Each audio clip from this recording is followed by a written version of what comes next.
മരിക്കാൻ വേണ്ടി ജീവിക്കുന്ന ആൾക്കാരെന്നൊക്കെ വേണമെങ്കിൽ പറയാം. എന്തുവാ ഒരു വിശ്വാസത്തിന്റെ പുറത്താണ് ഇങ്ങനെ ഇതെല്ലാം ചെയ്യുന്നത്. ആദ്യമായിട്ട് ഞാൻ എർത്ത് ഉപയോഗിക്കുന്ന എക്സ്പീരിയൻസ് ശരിക്കും ലിമേലെ തീരെ കിട്ടിയത്. നമ്മൾ മഴ വരില്ല എന്നൊക്കെ പ്രതീക്ഷിച്ചാലും ഏതെങ്കിലും ഒരു ന്യൂനമർദ്ദം എന്തെങ്കിലും ഉണ്ടായി കഴിഞ്ഞാൽ ലിമേല് മഴ പെയ്ത് കഴിഞ്ഞാൽ ഈ കാണുന്നത് നമുക്ക് ഇനി നേരിട്ട് കാണാൻ പറ്റണം. ഒക്കെ അലിഞ്ഞു പോയിട്ടോ അല്ലെങ്കിൽ ഒഴുകി പോയിട്ടോ.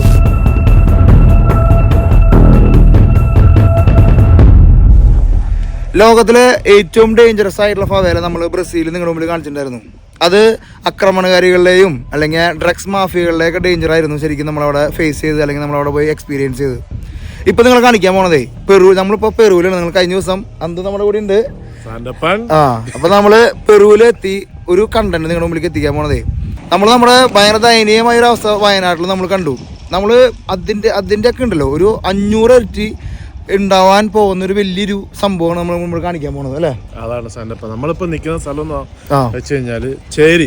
പക്ഷെ ചേരി എന്ന് പറഞ്ഞാൽ നമ്മള് ചേരി നിൽക്കുമ്പോൾ നമ്മൾ വിചാരിക്കും ആക്രമണങ്ങൾ പിടിച്ചുപറിയുള്ള സ്ഥലമാണ്. ഇതെന്ന് വെച്ചാൽ ഇത് ചേരി എന്ന് വെച്ചാൽ കുടിയേറി വരുന്നതാണ്. ഈ പെറുവിന്റെയും സൗത്ത് അമേരിക്കയുടെ ഒക്കെ അവിടെ നിന്ന് ആൾക്കാർ കുടിയേറി വന്ന് അവര് അടക്കി പിടിച്ച സ്ഥലങ്ങള്. പക്ഷെ അടക്കി പിടിച്ച സ്ഥലങ്ങൾ എന്ന് വെച്ചാൽ നമ്മുടെ നാട്ടിലെ പോലെ നേരെ കിടക്കുന്ന സ്ഥലങ്ങളല്ല.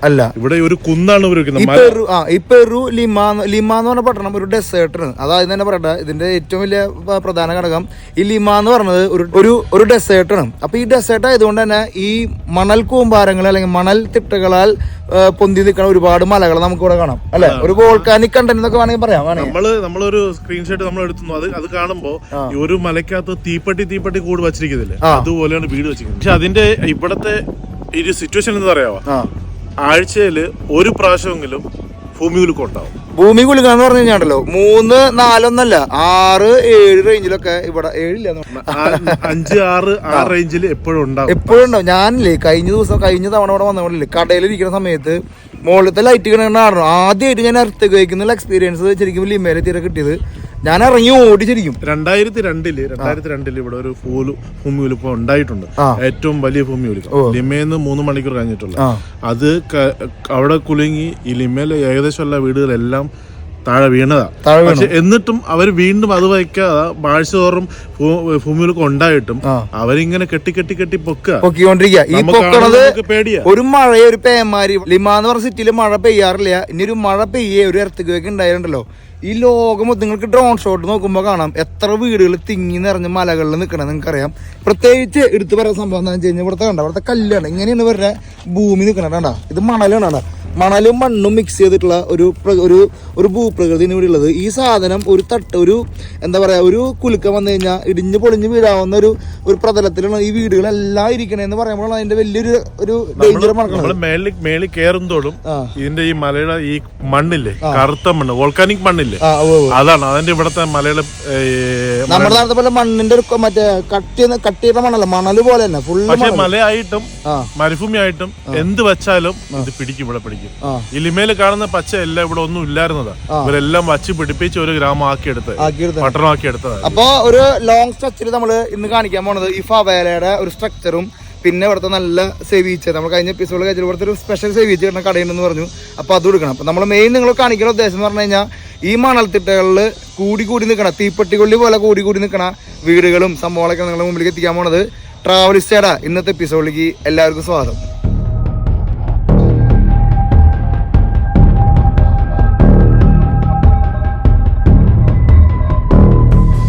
അപ്പൊ നമ്മള് ഒരുപാട് മലകള് ചുറ്റുപറ്റി ലിമ പട്ടണം നിൽക്കുന്നത്. അപ്പൊ ഒരു മലയുടെ മേലേക്ക് പോയിട്ട് നിങ്ങൾ കറക്റ്റ് ഡീറ്റെയിൽ ആയിട്ട് കാണിക്കാന്ന് വിചാരിച്ചോട്ടാ. ഇതെന്താ സംഭവം എന്ന് വെച്ച് കഴിഞ്ഞാണ്ടല്ലോ, നമ്മളെ ഭയാനകരാക്കണെന്ന് വെച്ചാൽ ഒരു ചെറിയൊരു കുൽക്കുണ്ടായല്ലോ ലക്ഷക്കണക്കിന് ആൾക്കാരാണ് മരിക്കുക. അതിനെ പറ്റിയിട്ട് ആലോചിക്കുമ്പോഴേ നമുക്ക് നമ്മുടെ വയനാട്ടിലത്തെ പ്രശ്നങ്ങളൊക്കെ ഉണ്ടായപ്പോൾ നമുക്ക് ഇതിനെ പറ്റി കൂടുതൽ നമ്മൾ ചിന്തിച്ചു തുടങ്ങി. നമ്മൾ ആ ഒരു ഇഷ്യൂ ഉണ്ടായപ്പോഴല്ലേ നമ്മൾ കാണുന്നതൊക്കെ ഇത് ഒലിച്ചു പോവോ, ഇത് ഭൂമി കുലുങ്ങും, ഇവിടെ ഭൂമി കുലുങ്ങും എന്താ ഉണ്ടാവുക, അതിനെപ്പറ്റി ആലോചിച്ച് തുടങ്ങി. നമ്മൾ മുമ്പൊന്നും അതിനെപ്പറ്റി ആലോചിക്കാറില്ല.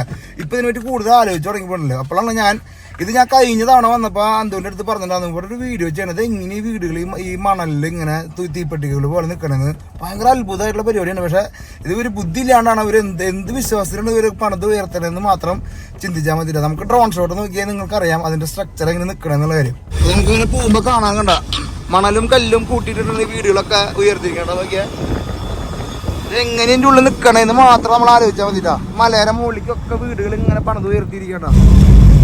ഇതൊക്കെ ടാറൊക്കെ ചെയ്ത് നല്ല റോഡ് കുട്ടപ്പനാക്കി വെച്ചിട്ടുണ്ട്. പക്ഷെ എന്നിരുന്നാലുണ്ടല്ലോ നിങ്ങൾക്ക് നോക്കി കാണാം, കല്ലൊക്കെ അടക്കി വെച്ച് ഇങ്ങനെ തിട്ട പോലെ വെച്ചിരിക്കുന്നത്. ഏത് സമയത്തും എന്ത് സംഭവിക്കാവുന്ന രീതിയിലാണ് നമുക്ക് കാണുമ്പോൾ ഫീൽ ചെയ്യാട്ടാ. ഇത് കണ്ട ഇതൊക്കെ നിൽക്കണ കല്ലൊക്കെ നിൽക്കണ നിങ്ങൾ കണ്ട.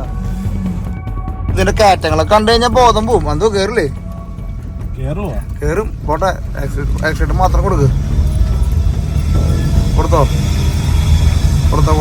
വമ്പൻ കാറ്റങ്ങളാട്ടാ. മണ്ണിന്റെ ഇത് കണ്ട നിങ്ങൾ കണ്ട, മണ്ണ് കണ്ട, മണ്ണ് മണല് ഒക്കെ മിക്സ് ചെയ്തിട്ടുള്ള ഒരു പരിപാടി കേട്ടോ. ഇതിന്റെ ഉള്ളിൽ റോഡ് ഉണ്ടാക്കി വെച്ചിരിക്കുന്ന കാര്യങ്ങളാണ് അത്ഭുതമായിട്ട് നിൽക്കണം. നിങ്ങൾ നോക്കി കഴിഞ്ഞാൽ കാണാം. അപ്പൊ നിങ്ങൾക്ക് ഇങ്ങനെ ഇറങ്ങി നിന്നാൽ കാണാം ഇവിടുത്തെ ഫവേലകൾ. ഇത് മറ്റേ കുഞ്ഞാന്ന് ഫവേല അടിച്ചത് യൂസ് കണ്ടത് അതൊക്കെ മണല് നോക്കി നിങ്ങൾ കണ്ട, മണലും കല്ലും മിക്സ് ചെയ്തിട്ടുള്ള ഒരു പരിപാടിയാണ് നമ്മൾ കാണുന്നത്. കുറേയൊക്കെ തിട്ടകൾ അവർ അവിടെ ഇവിടെ ഒക്കെ ഇട്ടിട്ടുണ്ടെങ്കിലും നോക്കിയേ അവിടെ ലാൻഡ് സ്ലൈഡിങ് സംഭവങ്ങളൊക്കെ കാണാണ്ട. അവിടെയൊക്കെ സ്ലൈഡ് ചെയ്ത് പോകുന്നുണ്ടോ? അവിടെയൊക്കെ ഒരു തിട്ടകൾ വെച്ചിട്ട് കാര്യം ഉണ്ടായിട്ടില്ല അല്ലേ? എന്തോ വീടുകൾ ഉണ്ടാക്കി വെച്ചിരിക്കുന്നുണ്ടോ? ഒരു മഴ പെയ്ത് കഴിഞ്ഞാൽ പിടിക്കാൻ കിട്ടാത്ത രീതിയിലാണ് ഉണ്ടാക്കി. ഇത്രയധികം ഒരു മഴയത്ത് പോലെ അവരെന്നാലും തിട്ടകളൊക്കെ ഉണ്ടാക്കി വെക്കുന്നുണ്ടെങ്കിലും ഒരു മഴയൊക്കെ പെയ്ത് കഴിഞ്ഞാൽ ഇവിടെ മഴ പെയ്യാത്ത ഒരു നഗരമാണ് ലിമ. അപ്പം അതുകൊണ്ട് കുറേ ഇവർക്കൊരു പോസിറ്റീവ് ഉണ്ട്, അതേപോലെ നെഗറ്റീവ് ഉണ്ട്. ഇപ്പം ഈ വീടുകളൊക്കെ നിൽക്കണണ്ട, ഇതൊക്കെ ഈ മണ്ണിൻ്റെയും ഇതിൻ്റെ ഒക്കെ സൈഡിൽ നിൽക്കണത്. എപ്പോൾ വേണമെങ്കിലും ഇത് ഇടിഞ്ഞു പൊളിഞ്ഞ് വിടാം. ഒരു ചെറിയൊരു മഴ പെയ്ത് കഴിഞ്ഞ് കഴിഞ്ഞാൽ മണ്ണൊക്കെ ഇങ്ങനെ മണ്ണും കല്ലും കൂടി ഇങ്ങനെ ഒലിച്ചിട്ട് അങ്ങോട്ട് പൂട്ടാ.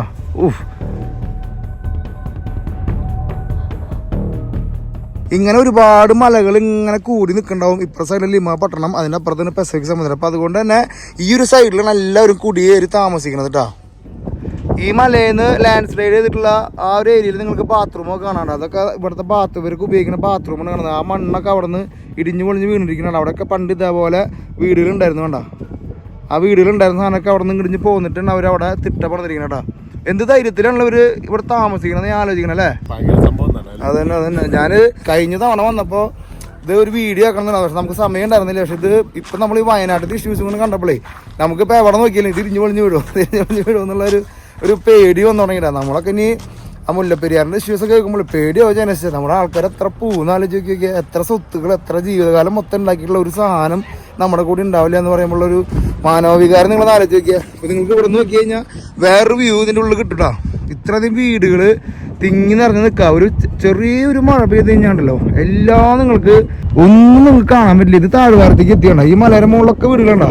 ഇതൊക്കെ ഇഷ്ടികൊണ്ടും ഇതൊക്കെ കോൺക്രീറ്റിനൊക്കെ ഉണ്ടാക്കിയാണ്. പക്ഷെ ഒരു ഭൂമികൾക്ക് നമ്മള് വന്നാലോ എന്നുള്ളൊരു പേടിയില്ല. ഞാൻ പറഞ്ഞു ഇവിടെ ഓൾറെഡി ഭൂമികൾ കഴിഞ്ഞ നേരത്തെ പറഞ്ഞ പോലെ അല്ലെ, ഫുൾ ടൈം ഭൂമികൾ കാണാൻ ഒരു ഏരിയ കൂടിയാണ്. പിന്നെ ഇവിടെ മഴ ഇല്ലാത്തതുകൊണ്ട് ഒരു അഡ്വാൻറ്റേജ് ഉള്ളതെന്ന് വെച്ച് കഴിഞ്ഞാൽ കോൺക്രീറ്റും സിമന്റ് കട്ടൊന്നും വേണ്ട വീടുണ്ടാക്കാൻ. എന്നാലും വീടുണ്ടാക്കിയിട്ട് മീൻ പിടിച്ചിട്ട് അതിനകത്ത് ഫുള്ളും ഡ്രൈവുകൾ കണ്ടു. അത് കണ്ടില്ലേ? ഡ്രൈവുകൾ വച്ച് ഫില്ല് ചെയ്തുണ്ടാക്കി വെച്ചിരിക്കുന്നത്. അങ്ങനത്തെ മഴ വന്നാ എന്താ വെച്ചാൽ ഇവര് മഴയെ കഴിച്ച് ഇവർക്ക് സ്വപ്നം കാണാൻ പോലും പറ്റത്തില്ല. മഴ ഇല്ല ഇവിടെ. അപ്പൊ എങ്ങനെ ഒരു വെള്ളം സർവൈവ് ചെയ്യണേ? അത് ഇവിടുന്ന് റിവറിന്നും അവിടെ നിന്നും എല്ലാം വെള്ളം കൊണ്ടുവരും. മുനിസിപ്പാലിറ്റി കൊണ്ടുവരും. ഇത്രയും വീട്ടുകാര് വെള്ളം ഇല്ലാണ്ട് ഒരു കുഴിയും കണ്ടുപോലും ഇല്ലാണ്ട് ജീവിക്കുന്നുണ്ടല്ലോ. ഒരു ദിവസം ഈ വെള്ളത്തിന്റെ വണ്ടി ഇതുവഴി ഇങ്ങനെ പോകും, ആഴ്ചയില് സപ്ലൈ ചെയ്ത് പോകും. അങ്ങനെയാണ് ഇവര് ചെയ്യുന്നത്. ഒരു കിണർ പോയിട്ട് ഒരു തുള്ളി വെള്ളം പോലും കിട്ടാത്തൊരു ഡെസേർട്ടിന്റെ ഉള്ളിൽ ഇത്രയധികം ആൾക്കാർ താമസിക്കണെന്നുള്ളൊരു വലിയൊരു ഒരു സംഭവം നമ്മൾ കാണണ്ട. ഒരു ചിന്തിക്കാൻ പോലും നമുക്ക് ആലോചിക്കാൻ പോലും പറ്റില്ല. നമ്മുടെ നാട്ടില് എത്ര നാള് നമ്മൾ വെള്ളം ഇല്ലാണ്ട് ജീവിക്കും. ഒരു കിണർ പോലും കാണാണ്ട് ഇത്രയധികം ആൾക്കാർ ജീവിക്കുന്നതിനെ പറ്റി നിങ്ങളൊന്ന് ആലോചിക്കുക. ഇതൊരു ചെറിയൊരു സൈഡ് നമ്മൾ കാണിക്കുന്നത്. ഇത് ഇങ്ങനെ നമ്മൾ ഡ്രോൺ ഷോട്ടിൽ നമ്മൾ ഓരോ ഏരിയ നിങ്ങൾക്ക് ഓരോന്ന് എടുത്തെടുത്ത് പറയാം. നേരത്തെ പറഞ്ഞ പോലെ വേണ്ട, ഈ ഡ്രൈ വാള് കിട്ടിയിട്ടുണ്ട് അവർ താമസിക്കണം. ഒരു ബീം കിട്ടും, അതിന് സൈഡിൽ ഈ വാള് കിട്ടും വേണ്ട. അതിന് ഒരു വെള്ളമൊക്കെ വന്നു കഴിഞ്ഞാൽ ഇതൊക്കെ നശിച്ച് നാരായണകൾ എടുത്ത് പോവും. അങ്ങനത്തെ കൺസ്ട്രക്ഷൻ ശരിക്കും മൊത്തം അവർ ചെയ്ത് വെച്ചിരിക്കണം കേട്ടോ. ആ ഓട്ടോറിക്ഷയൊക്കെ കയറി പോകണമെങ്കിൽ നിങ്ങൾ എന്തിട്ടാന്ന് പറയണത്? അതിൻ്റെ ഒക്കെ മുകളിലേക്ക് ഓട്ടോറിക്ഷ കയറി പോട്ടാ. ബജാജ് എന്നൊക്കെ പറഞ്ഞാൽ ഏതെല്ലാം ലെവലെന്ന് വെച്ചിട്ടാ. ഇതിങ്ങനെ അവര് കല്ലൊക്കെ കെട്ടി സെറ്റ് ചെയ്ത് വെച്ചിട്ടുണ്ട്. എന്തൊക്കെ ആയാലും കുറെ സ്ഥലത്തൊക്കെ ലാൻഡ് സ്ലൈഡ് ചെയ്തിട്ടുണ്ട്. ആ ഭാഗത്തൊക്കെ സ്ലൈഡ് ആയിട്ടുണ്ട് കുറെയൊക്കെ. ഇപ്പൊ നിങ്ങൾക്ക് കാണാം ഇതൊക്കെ മണലാണ്. അതൊക്കെ മണലാണ് ഈ വീടുകളൊക്കെ ഉണ്ടാക്കി വെച്ചിരിക്കുന്നത്. ഇപ്പൊ നമ്മളിങ്ങനെ നടക്കുമ്പോൾ ഫുള്ള് മണലാണ്. ഈ വീടിന്റെ ക്വാളിറ്റി ഞാൻ കാണിച്ചിട്ടുണ്ട്. ഇതിന്റെ പലക കണ്ടാ നോക്കി നിങ്ങൾ. പലതരം നമ്മൾ ആഫ്രിക്കയിലൊക്കെ പോയിട്ട് പല വീടുകൾ ഉണ്ടാക്കിയിട്ടുണ്ടല്ലോ. ചെറിയൊരു മരപ്പലക കൊണ്ടാണ് നമ്മുടെ വീടുകള് പെട്ടിക്കൂട് പണിയുന്ന പോലെയാണ് പണിത് വെച്ചിരിക്കണേടാ. ഇവിടുത്തെ കല്ലൊക്കെ ഉണ്ട. ഇതൊക്കെ എപ്പോ വേണമെങ്കിലും ലാൻഡ് സ്ലൈഡ് ആവാം, മഴ പെയ്യാം, അല്ലെങ്കിൽ ഭൂമി കുലുങ്ങാം. അതൊക്കെ ഇവിടെ എന്ത് ഫേസ് ചെയ്യാനായിട്ട് തയ്യാറായിട്ട് മരിക്കാൻ വേണ്ടി ജീവിക്കുന്ന ആൾക്കാരെന്നൊക്കെ വേണമെങ്കിൽ പറയാം. എന്തുവാ അങ്ങനെയാണ് പറഞ്ഞത്. നമുക്ക് എടുത്ത് പറയാത്ത സംഭവമാണ്. നമ്മളതൊരു എന്താ പറയാ, കാണുമ്പോൾ നമുക്ക് വിഷമാവട്ടാ. നമുക്ക് കാണാം ഇതാണ് ആൾക്കാർ മേലേക്ക് കയറി പോണത്. കാറൊന്നുമില്ല, ഒരു മഞ്ഞ നിറത്തിലൊരു സ്റ്റെയർ കേസ് കണ്ടോ, കുത്തനെയുള്ളൊരു സ്റ്റെയർ കേസ് കേട്ടോ. നോക്കിയാ കുറെ പട്ടികളുണ്ട് എന്നിട്ട് കയറി തിരിയുമ്പോ ഒക്കെ എല്ലാവർക്കും ഓരോ വീടുകളും സംഭവങ്ങളൊക്കെ ഓരോന്ന് പിടിച്ചത് മേലേക്ക് കയറണോട്ടോ. ഫവേല സെറ്റിട്ടുണ്ട് മൊത്തം. ഇവിടെ നമുക്ക് ആൾക്കാര് ഇന്ന് വീക്കെൻഡ് ആയ കാരണം പ്രാർത്ഥന നടക്കുന്നുണ്ട് കേട്ടോ.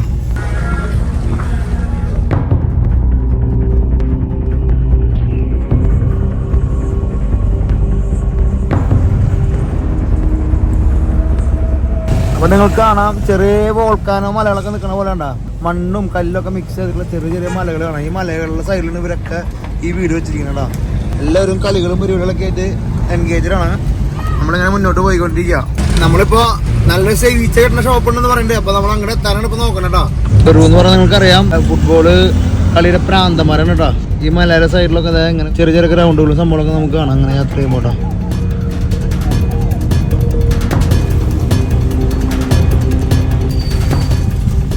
അപ്പൊ നമ്മുടെ ചെറിയൊരു മെർക്കാതോ ചെറിയൊരു മാർക്കറ്റ് നമ്മൾ കടന്നു പോയിക്കൊണ്ടിരിക്കുകയാണ് സുഹൃത്തുക്കളെ. നമ്മുടെ 3 ചക്രവണ്ടി ഇങ്ങനെ തുരുതുരാന്നിങ്ങനെ പോയിക്കൊണ്ടിരിക്കട്ടോ. ഫുള്ള് ഇതുമേ അവരെ ആശ്രയിച്ചിട്ട് ജീവിക്കുന്ന അവിടുത്തെ ആൾക്കാർ മൊത്തം. നൈസ് ഒരു ട്രാഫിക് ജാം കിട്ടി നമുക്ക്. എന്തൊരു അവസ്ഥ, മാറി പോയി ചേട്ടാ.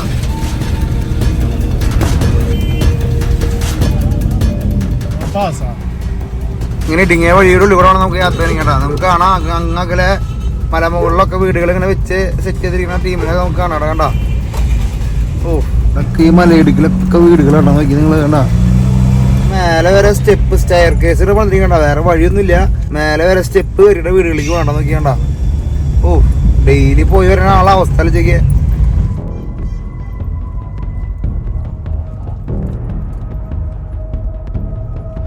എങ്ങനെ വിശ്വസിച്ച ആൾക്കാർ ജീവിക്കുന്നത് ദൈവത്തിന് മാത്രമേ അറിയുള്ളൂട്ടോ. അവരൊരു കൾച്ചറിനെ നമുക്ക് കാണാൻ അവിടെ നിൽക്കുമ്പോൾ അവരെങ്ങനെ ജീവിക്കണം എന്നുള്ള കാര്യം. പുള്ളിച്ചേരി പ്രദേശങ്ങളാണ് മുത്തട്ടോ. എന്തായാലും കുറച്ച് നിങ്ങൾക്ക് കാണിച്ചു തരാൻ പറ്റിയ സന്തോഷം ഉണ്ടായിട്ടോ. നമുക്ക് അങ്ങനെ ഉള്ളിലേക്ക് നേരെ കയറി പോകാൻ പറ്റില്ല.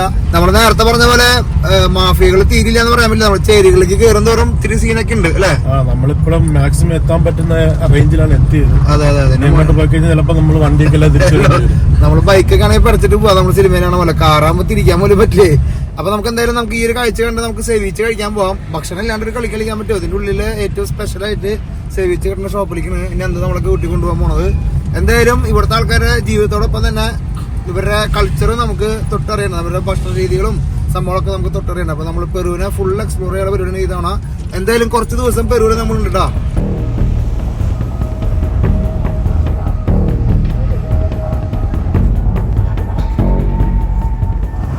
നമ്മൾ വിചാരിക്കും റോഡ് പണിക്ക് ഇവിടെ മണൽ കൂട്ടിയിരിക്കാന്ന്, പക്ഷെ അങ്ങനെയല്ലാട്ടാ. റോഡ് പണിക്കുള്ള മണലല്ല, ഇതേപോലത്തെയാണ് കുന്നുകൾ നമ്മൾ നേരത്തെ കണ്ടത്. ഇതിന്മേണ് എല്ലാ വീടുകളും ഇങ്ങനെ പണിത് ഉയർത്തണ മണ്ണും കല്ലും എല്ലാം മിക്സ് ആയിട്ടുള്ള ഒരു പ്രകൃതം. അതിനിടയിൽ കുറ്റിച്ചെടികളൊക്കെ വളരണ നോക്കിയാൽ നിങ്ങൾ കണ്ട. ഫുള്ള് നിങ്ങൾക്ക് അതിന്റെ ലെയർ നോക്കിയാൽ കാണാൻ കണ്ട. ലെയർ കണ്ട മണ്ണും കല്ല് നമ്മൾ ഹിമാലയത്തിലൊക്കെ പോകുമ്പോൾ കാണുന്ന പോലത്തെ അതേ ഒരു പ്രകൃതി ഇട്ടാ. പക്ഷെ ഇവിടുത്തെ മണ്ണിന് ബലമില്ല, മണൽ പോലെയാണ് മണ്ണ് കിടക്കുന്നത്. നമ്മുടെ മുമ്പിൽ കാണാൻ നമുക്ക് ഈ ചേരികളൊക്കെ ഓരോ മല കഴിയുമ്പോൾ ഓരോ മലകൾ സ്റ്റാർട്ട് ഔട്ടാകണ്ട. ഈ ലിമ പട്ടണം നിൽക്കുന്നത് ഇതിന്റെ ഈ ലെഫ്റ്റ് സൈഡിലാണ്. അപ്പോൾ ഈ മലയുടെ മേലിന് എല്ലാവരും കുടിയേറി വന്നിട്ടുള്ളത്, അല്ലെങ്കിൽ ഇവിടെ എല്ലാവരും താമസിക്കുന്നത്. നിങ്ങൾക്ക് നോക്കിയാൽ കാണാം എന്തോരം ആൾക്കാരായിരിക്കും ഇതിന്റെ ഉള്ളിൽ. നിങ്ങൾക്ക് ഊഹിക്കാൻ പോലും പറ്റില്ല. ഇതിന്റെ ഉള്ളിലേക്ക് ഒരു ഭൂചലനോ ഒരു മഴയോ എന്തെങ്കിലും വന്നു കഴിഞ്ഞാൽ ഒരു ചാൻസ് പോലും എടുക്കാൻ പറ്റാത്തൊരവസ്ഥയാണ് ഇവിടുത്തെ ആൾക്കാർക്ക് കേട്ടോ. എന്തൊക്കെയാണെങ്കിലും കഴിഞ്ഞ തവണ വന്നപ്പോ എത്ര പേര് മരിച്ചിട്ടുണ്ടാവും? 2002-2002 വന്നപ്പോ എത്ര പേര് മരിച്ചെന്ന നമ്പർ അറിയത്തില്ല. പക്ഷെ ഇഷ്ടംപോലെ മരണം നിന്നിട്ടുണ്ട്, വീടുകള് നശിച്ചുപോയി. നമ്മൾ മഴ വരില്ല എന്നൊക്കെ പ്രതീക്ഷിച്ചാലും ഏതെങ്കിലും ഒരു ന്യൂനമർദ്ദം എന്തെങ്കിലും ഉണ്ടായി കഴിഞ്ഞാൽ ലിമയില് മഴ പെയ്ത് കഴിഞ്ഞാൽ ഈ കാണണമെന്ന് നമുക്ക് ഇനി നേരിട്ട് കാണാൻ പറ്റാണ്. ഒക്കെ അലിഞ്ഞു പോയിട്ടുണ്ടാവും, അല്ലെങ്കിൽ ഒഴുകി പോയിട്ടുണ്ടാവും. ഒരു രക്ഷയില്ലാത്ത ഒരു ഭൂപ്രകൃതിയും അല്ലെങ്കിൽ ആൾക്കാരുടെ ജീവിതം നമ്മളോട് കണ്ടുകൊണ്ടിരിക്കുന്നത്. ഒരു വിശ്വാസത്തിന്റെ പുറത്താണ് ഇവര് ഇങ്ങനെ ഇതെല്ലാം ചെയ്യുന്നത്. അത് മഴ പെയ്യില്ലാന്നും അല്ലെങ്കിൽ ഭൂമികൾക്കും ശരിക്കും വലിയൊരു ഭൂമികൾക്കും വരില്ലാന്നും എന്ന് വെച്ച് കഴിഞ്ഞാൽ ഭൂമികൾക്ക് നടക്കണ ഏരിയും അല്ലേ. എന്നാൽ തീരെ ഭൂമികൾക്ക് ഇല്ലാത്ത ഏരിയ എന്ന് പറയാൻ പറ്റില്ല. ഇവിടെ ഒരു ദിവസം മഴ പെയ്തപ്പോ കുറച്ച് ഫ്ലഡ് ഒക്കെ ഉണ്ടായെന്ന് പറഞ്ഞാൽ ശരിയാണോ? ചാറ് കഴിഞ്ഞാ മഴ ചാറ് കഴിഞ്ഞാ നമ്മുടെ നാട്ടിലെ ചാറ്റിൽ ഇവർക്ക് വമ്പം മഴയായി പോയി. ചെറിയൊരു മഴ വന്നപ്പോ തന്നെ ഇവിടെ മൊത്തം വെള്ളമായി. വെള്ളത്തിനെ പറ്റി പറഞ്ഞിട്ടുണ്ടോ? വെള്ളം കൊണ്ടുള്ള വണ്ടികളൊക്കെ ഇങ്ങനെ അവിടെ നിന്നൊക്കെ കയറി വരുന്നുണ്ടോ. നമ്മൾ സേവിച്ച കഴിക്കാനായിട്ട് അന്തു പറഞ്ഞ സ്പെഷ്യൽ സേവിച്ച ഷോപ്പിലേക്ക് എത്തിയിരിക്കണോ. സേവിച്ച ഇങ്കാക്കോള ഇങ്ങനെ ഇവിടുത്തെ മെയിൻ സംഭവം. ഭക്ഷണം കഴിക്കാണ്ട് തെരുവിൽ വന്ന് നിങ്ങൾ ഭക്ഷണം കഴിക്കാണ്ട് പോയിരിക്കട്ടാ. എന്തുണ്ട് കളി വരുമ്പിക്കത്തെ കായ വറുത്ത് ചോളം വറുത്തൊക്കെ വന്നിട്ട് നമുക്ക് എന്നിട്ട് വെറൈറ്റി ഉള്ളത് ചോദിക്കണം. എന്നിട്ട് വെറൈറ്റി എന്തുള്ളത്?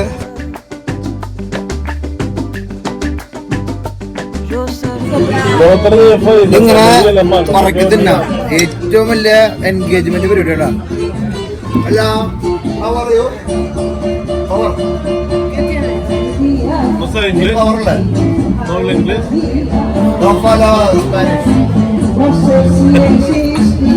ചക്കനടാ. കായ വറുത്ത് നമ്മള് സ്റ്റാർട്ടഡ് കായ വറുത്ത് ചോളം പൊരിച്ചത്. നമ്മള് ഇതുവരെ ഓർഡർ ചെയ്ത സാധനങ്ങളൊന്നും എത്തിയിട്ടില്ല. ഇത് ഓർഡർ ആവുന്നതിന് മുമ്പ് ഇവര് തരുന്ന സാധനങ്ങളാണ് നമുക്ക്. സ്റ്റാർട്ടറായിട്ട് നമ്മൾ ആദ്യം തന്നെ വന്നു, അത് കഴിഞ്ഞോട് രണ്ടാമത് വന്നു. അപ്പൊ നമ്മള് കായ വറുത്ത് കഴിച്ചു. പിന്നെ നോക്കുമ്പോ കപ്പാട്ടാ, കപ്പിന് നമുക്ക് സൈഡായിട്ട് വന്നിരിക്കുന്നത്. പിന്നെ നമ്മളെ ക്യാപ്സിക്കം ഇതും കൊണ്ടു വെച്ചിട്ടുണ്ടോ?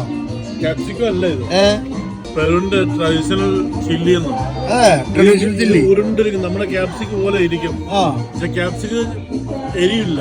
ഇതൊന്ന് കടിച്ചു നോക്കിയാ എരിഞ്ഞ് പിളക്കും. ഇപ്പൊ കടിക്കണ്ട. കപ്പ എന്നൊക്കെ വേറെ ലെവലിട്ടാ. കപ്പ മഞ്ഞപ്പൊടി ഇട്ടിട്ട് സെറ്റ് ആക്കിട്ടോ അവര്. അന്നളകന്റെ എരിവിന്റെ കൈമാറ്റാ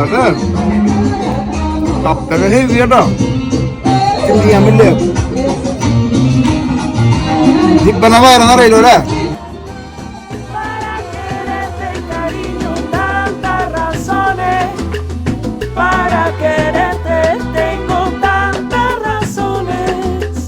അപ്പൊ നമ്മുടെ സെവിച്ച് എത്തിട്ടെന്തുവാ?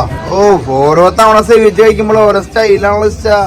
എന്റെ പൊന്നോ, ഇത് പച്ച മീനിൽ എന്തിട്ടാ ഇത് മിക്സ് ചെയ്തിരിക്കണ കണ്ടന്റ് എന്നിട്ടാ?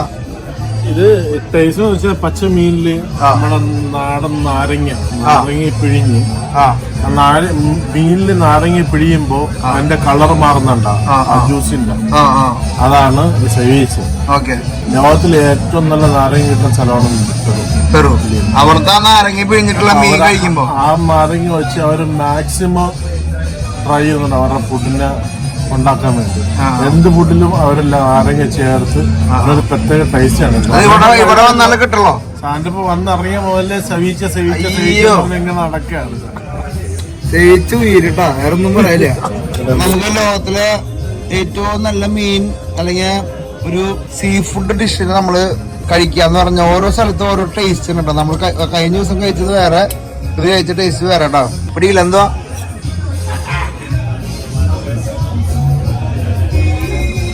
വേറെ സാധനം മധുരക്കിഴങ്ങ്. ഇത് മധുരക്കിഴങ്ങ് നമ്മൾ കാണാം കേട്ടോ. ഇത് മധുരക്കിഴങ്ങാണ്. മധുരക്കിഴങ്ങ് ഇതിന്റെ ഈ സോസില് അല്ലെങ്കിൽ ഈ നാരങ്ങയുടെ ഫ്ലേവറിൽ ഇങ്ങനെ മുക്കണു, അടിക്കണൂട്ടാ. വാ വാ വാ വാ വാ. നമ്മളിങ്ങനെ നാരങ്ങയുടെ മുകളിൽ നിന്ന് നമ്മുടെ ആൽഗ എടുക്കണു, നമ്മുടെ സോസിൽ ഇങ്ങനെ മുക്കി എടുക്കണുട്ടോ. അതെല്ലാം സോസ് ഇങ്ങനെ മിക്സ് ചെയ്യണു. സെവിച്ച ലോകത്ത് നിങ്ങൾ എവിടെ പോലും ട്രൈ ചെയ്യുന്ന ഒരു ഫുഡാട്ടാ. പെറുന്ന് കേട്ട് കഴിഞ്ഞാൽ ഈ ഫുഡ് കഴിക്കാണ്ട് നിങ്ങൾ പോയിരിക്കും. ചെക്കൻ ലെവല് ചെക്കൻ. ഈ ജാതിക്ക് കൂട്ടാട്ടാ. മീനാണത്. പെറുവിലെ മീൻകറിയും കപ്പ അല്ലേ? നമ്മള് മീൻകറിയിൽ ചെറിയൊരു ടേസ്റ്റ് നോക്കണോട്ടാ. കപ്പ ലൈൻ പിടിക്കണ്ടോന്നോ? മീൻകറി നമ്മുടെ നാളത്തെ ടേസ്റ്റ് ആട്ടോ. ടേസ്റ്റ് ഉണ്ട്. പെരുവൻ ടേസ്റ്റ് ആട്ടോ. നമ്മുടെ നാട്ടിലത്തെ ടേസ്റ്റ് ഭൂമിക്കാൻ പറ്റില്ല. പെരുവൻ ടേസ്റ്റ്. ഇത് കുടിച്ചു കഴിഞ്ഞാ എന്റെ സിഗരറ്റ് വെച്ചാൽ ഇത് കുടിച്ചു കഴിഞ്ഞാൽ പിന്നെ ജില്ലാണ്ട് നിൽക്കും, അടങ്ങിയിരിക്കാൻ പറ്റില്ല. സാധനട്ടാ ഓരോ ടേസ്റ്റുകളുണ്ടാ. നമ്മുടെ ജീവിതത്തിൽ ടേസ്റ്റ് ചെയ്യാത്ത പലതരം ടേസ്റ്റുകൾ. നമ്മളെ മീൻകറി എന്ന് പറഞ്ഞപ്പോഴേ സാധാരണ ഒരു മീനിന്റെ ഒരു ചെറിയ പീസ് ഉണ്ടാവുള്ളൂ വിചാരിച്ചേട്ടാ. നോക്കിയാ ഞണ്ട് വരണം. നോക്കിയാ ഞണ്ടുണ്ട്, കണവയുണ്ട്, കൊഞ്ചുണ്ട്, എല്ലാ സാധനങ്ങളും മിക്സ് ചെയ്തിട്ടുള്ള സാധനം. അടിച്ചു കയറി വാ. ഞണ്ടിന്റെ ഒക്കെ ഫിനിഷിങ് നോക്കിയാ അമ്മേ. ഇതിനെ കഴിക്കണ ഈ സാധനം മിക്സ് ചെയ്യണോ? ചോളം മിക്സ് ചെയ്യണല്ലേ? ഇത് സീ ഫുഡ്, എന്ത് ടൈപ്പ് ഫുഡ് സീ ഫുഡിന്റെ കൂടെയും മിക്സ് ചെയ്ത് കഴിക്കാൻ പറ്റുന്ന സാധനമാണ് ചോളം. ഓ അടിപൊളി. പുതിയൊരു റെസിപ്പിയാണ് നമുക്കെല്ലാം നമ്മുടെ ആൾക്കാർക്ക്.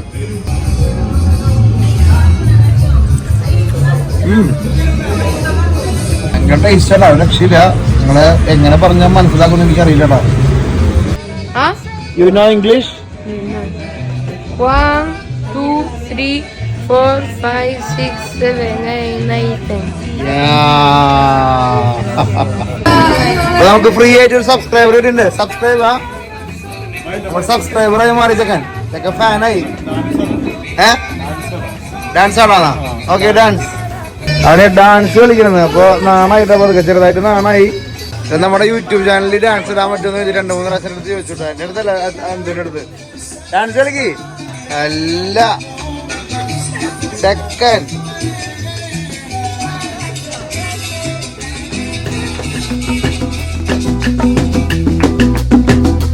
cada día le doy las gracias a la vida.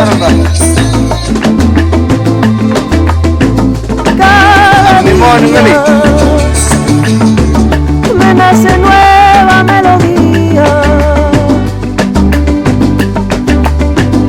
Yo sabía que algún día llegaría. ഗ്രാസിയസ് മാൻ. ഓരോ കൾച്ചറുകൾ കണ്ടാ നിങ്ങള് ചിന്തിക്കാൻ പറ്റുമോ? യാത്ര ചെയ്യുമ്പോൾ ഇതൊക്കെ കാണാൻ നിങ്ങൾക്ക് ഇതൊക്കെ കേൾക്കാനും പറ്റോട്ടാ. പോലെ നമുക്ക് വയറ് നിറഞ്ഞിട്ടുണ്ടല്ലോ, ചിന്തിക്കാൻ പറ്റത്തില്ല. എനിക്ക് മാറിട്ടാ.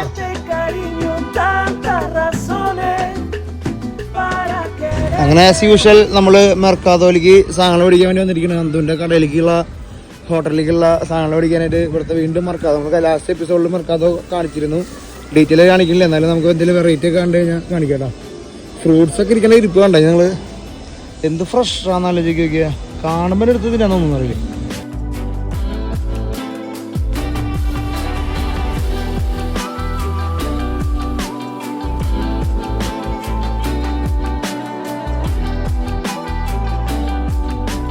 എന്തൊക്കെയാലും ഇവിടുത്തെ കാലാവസ്ഥക്ക് ഒരു മടിമൂടുണ്ടാ എന്തോ?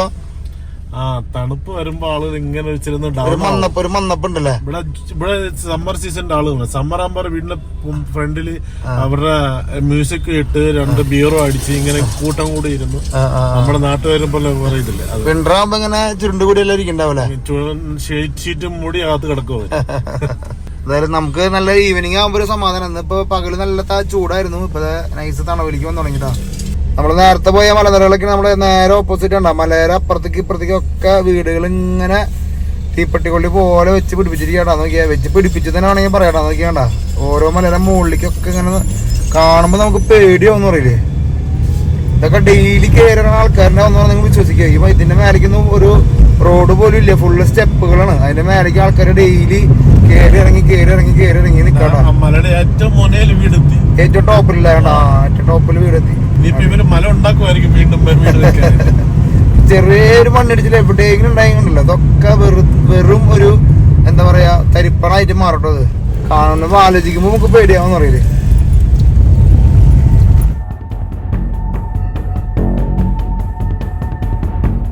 7 ദിവസത്തെ ഒരു ആഫ്രിക്കൻ യാത്ര പോയാലോ, അതും സൗത്ത് ആഫ്രിക്ക, സിംബാബ്വെ, സാംബിയ എന്ന രാജ്യങ്ങളിലൂടെ. ഒരുപാട് പേര് പറഞ്ഞു ചെറിയ യാത്രകൾ സംഘടിപ്പിക്കാൻ സാധനപ്പാന്ന് പറഞ്ഞു. അപ്പൊ അതുകൊണ്ട് തന്നെ ഗ്രീൻ ബുക്ക് പ്രോഗ്രാമിന്റെ അടുത്ത യാത്ര, ഈ യാത്രയിൽ 2 നാച്ചുറൽ വണ്ടേഴ്സ് നിങ്ങളുടെ മുമ്പിലേക്ക് എത്തിക്കുന്നുണ്ട്. സൗത്ത് ആഫ്രിക്കയിലെ ടേബിൾ മൗണ്ടനും ലോകത്തിലെ ഏറ്റവും വലിയ വെള്ളച്ചാട്ടങ്ങളൊന്നായിട്ടുള്ള വിക്ടോറിയ വെള്ളച്ചാട്ടവും. കൂടുതൽ വിവരങ്ങൾക്ക് താഴെ കാണുന്ന നമ്പറിൽ ബന്ധപ്പെടുക.